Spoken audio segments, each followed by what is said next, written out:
नमस्कार, जय माता दी। आप सभी का दिल से स्वागत है। आज मैं आपसे एक ऐसा अनुभव और सोच साझा कर रहा हूं जो दिखने में साधारण लगता है, लेकिन अपने भीतर बहुत गहरी परतें और सूक्ष्म शक्ति समेटे हुए है।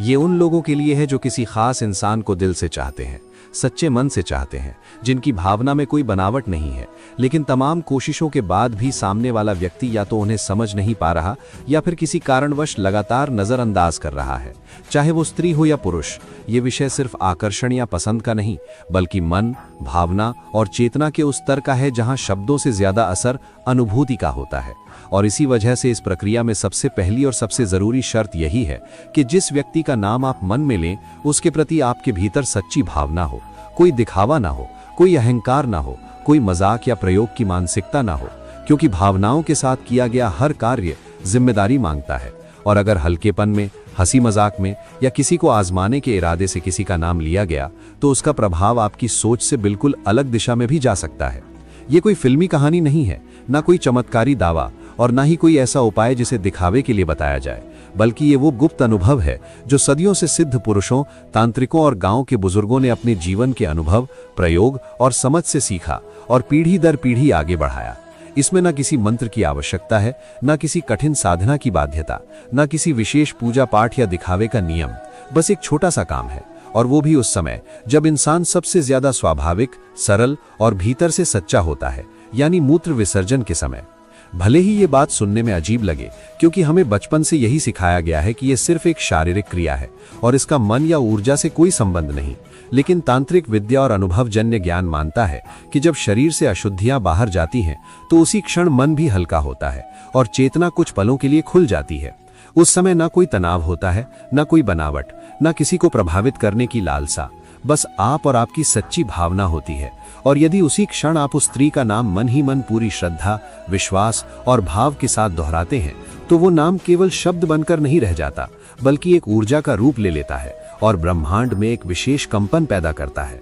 क्योंकि हर नाम की अपनी एक तरंग होती है, अपनी एक पहचान और अपनी एक शक्ति होती है, और जब वही तरंग बार बार उसी विशेष अवस्था में उत्पन्न होती है, तो वो सीधे उस स्त्री के अवचेतन मन तक पहुंचने लगती है। ठीक वैसे ही जैसे कोई अचानक आपका नाम ले, तो आप बिना देखे भी उसे महसूस कर लेते हैं और आपका ध्यान स्वतः उसकी ओर चला जाता है। इसी सिद्धांत के कारण कुछ ही दिनों में उस स्त्री के भीतर एक अनजाना सा खिंचाव बनने लगता है। उसे खुद समझ नहीं आता कि मन क्यों बार बार बेचैन हो रहा है, क्यों बिना किसी कारण के आपकी याद आने लगी है, क्यों हर छोटी बात, हर खाली पल में आपका ख्याल उसके मन में घूमने लगता है। वो आपसे बात करने, सामने आने या किसी न किसी बहाने से जुड़ने की कोशिश करने लगता है। लेकिन यहाँ ये समझना बेहद जरूरी है कि ये कोई एक दिन में होने वाला जादू नहीं है, ये एक क्रम है, एक मानसिक और भावनात्मक प्रक्रिया है जिसे धैर्य, विश्वास और नियमितता के साथ करना होता है। दिन में जब भी ये क्रिया हो, उसी समय उसी नाम को मन में दोहराना है, बिना जल्दबाजी, बिना लालच,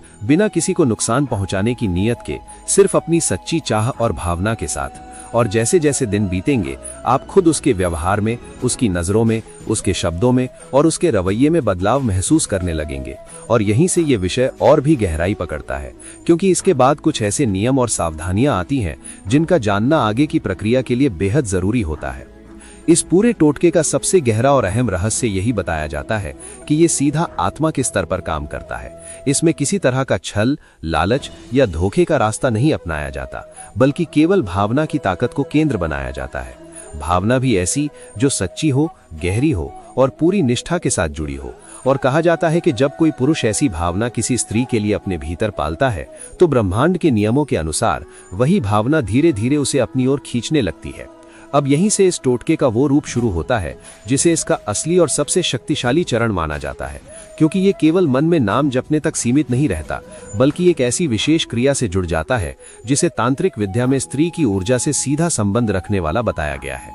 इस प्रक्रिया में स्त्री के गुप्त कपड़े, यानी उसके पहने हुए अंतर वस्त्र की बात कही जाती है, और इसे साधारण क्रिया नहीं बल्कि तंत्र का गूढ़ रहस्य माना जाता है। बताया जाता है कि सबसे पहले उस स्त्री का कोई ऐसा अंतर वस्त्र प्राप्त किया जाए जिसे वो पहले पहन चुकी हो, ताकि उसकी व्यक्तिगत ऊर्जा उसमें समाई रहे। फिर रात के समय जब चारों ओर शांति हो और कोई बाधा ना हो, तब एकांत में उस कपड़े को किसी साफ जगह पर रखा जाए। इसके बाद जैसे ही मूत्र विसर्जन की क्रिया शुरू हो, उसी समय मन में उस स्त्री का नाम लिया जाए और ओम के साथ उसका नाम जोड़ते हुए मोहे मोहे स्वाहा का उच्चारण किया जाए। उदाहरण के तौर पर यदि उसका नाम राधा है तो ओम राधा मोहे मोहे स्वाहा। इस प्रकार से मंत्र को कम से कम 7 बार पूरे विश्वास और भावना के साथ दोहराने की बात कही जाती है। क्रिया पूरी होने के बाद उस कपड़े को उठाकर किसी सुरक्षित और गुप्त स्थान पर रखने का निर्देश दिया जाता है। उसे न धोने, न सुखाने और न किसी को दिखाने की बात कही जाती है और ऐसा लगातार 7 रातों तक करने का वर्णन मिलता है। इसके पीछे तांत्रिक मान्यता ये बताई जाती है कि स्त्री के अंतर वस्त्र में उसकी कुंडलिनी ऊर्जा और यौन शक्ति का अंश मौजूद रहता है और जब उस पर शारीरिक ऊर्जा के साथ मंत्र का संयोग होता है तो पुरुष की इच्छा सीधे उसकी चेतना में प्रवेश करती है। ये भी कहा जाता है कि मूत्र विसर्जन के समय शरीर डिटॉक्स की अवस्था में होता है, नकारात्मक ऊर्जा बाहर निकलती है और उस समय किया गया भाव या मंत्र कई गुना प्रभावी हो जाता है। मोहे मोहे स्वाहा को मोहित करने, आकर्षित करने और समर्पण की भावना से जोड़ा जाता है तथा इसे कामदेव की शक्ति से संबंधित बताया जाता है। साथ ही ये भी कहा जाता है कि सावधानियां बेहद जरूरी हैं, जैसे एक समय में केवल एक ही स्त्री का नाम लेना, मजाक या हंसी मजाक में ये क्रिया न करना, भावना को वासना से अलग रखना और पूरी प्रक्रिया को गुप्त रखना, क्योंकि मान्यता है कि गोपनीयता टूटते ही इसकी शक्ति समाप्त हो जाती है। 7 दिन पूरे होने के बाद कपड़े को किसी सुनसान जगह पर बिना देखे फेंक देने की बात कही जाती है और परिणामों के रूप में ये वर्णन मिलता है कि पहले दिन वो स्त्री सपने में दिखाई देती है, तीसरे दिन उसका मन बेचैन होने लगता है, 5वें दिन वो नाम सुनकर सिहराने लगती है और 7वें दिन स्वयं संपर्क करने की पहल करती है और अंत में ये कल्पना कराई जाती है कि वही स्त्री मुस्कुराते हुए सामने आती है, बात करने की शुरुआत करती है और ये स्वीकार करती है कि वो बिना समझे ही जुड़ाव महसूस कर रही है। और यहीं पर यह कहा जाता है कि तब समझ में आता है कि नाम जप और ये छोटी सी क्रिया कितनी बड़ी शक्ति अपने भीतर समेटे हुए है। और इसी वजह से तांत्रिक विद्या में हमेशा ये कहा जाता है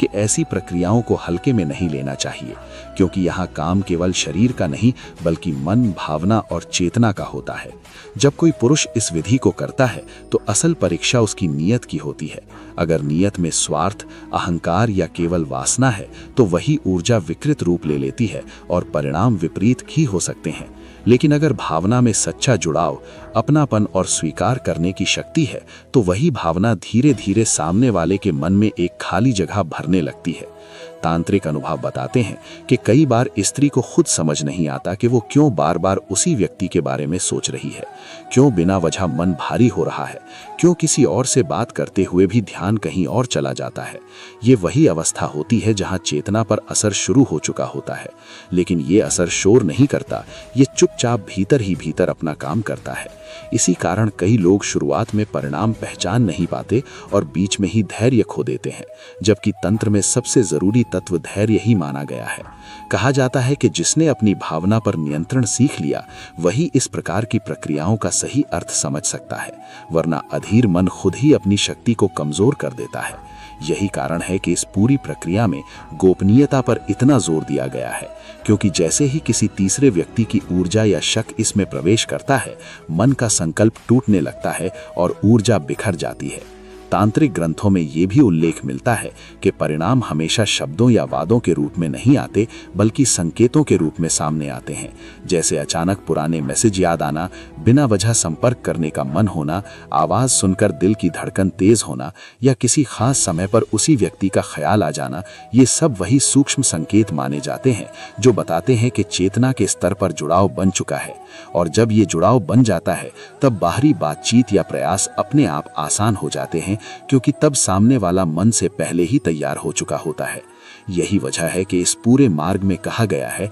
कि जल्दी दिखाने, साबित करने या दबाव बनाने की कोशिश न करें, क्योंकि ये प्रक्रिया बाहर से नहीं भीतर से काम करती है, और जो चीज भीतर से जन्म लेती है वही लंबे समय तक टिकती है। तो दोस्तों, आज की वीडियो में बस इतना ही। अगर आपको ये वीडियो पसंद आई होगी तो वीडियो को लाइक ज़रूर कर लेना और हमारे इस YouTube चैनल को सब्सक्राइब भी ज़रूर से कर लेना। और अगर आपको कोई सवाल है तो आप हमें नीचे दिए गए सुपर थैंक्स ऑप्शन से या कमेंट बॉक्स के माध्यम से आप हमें अपना सवाल पूछ सकते हैं।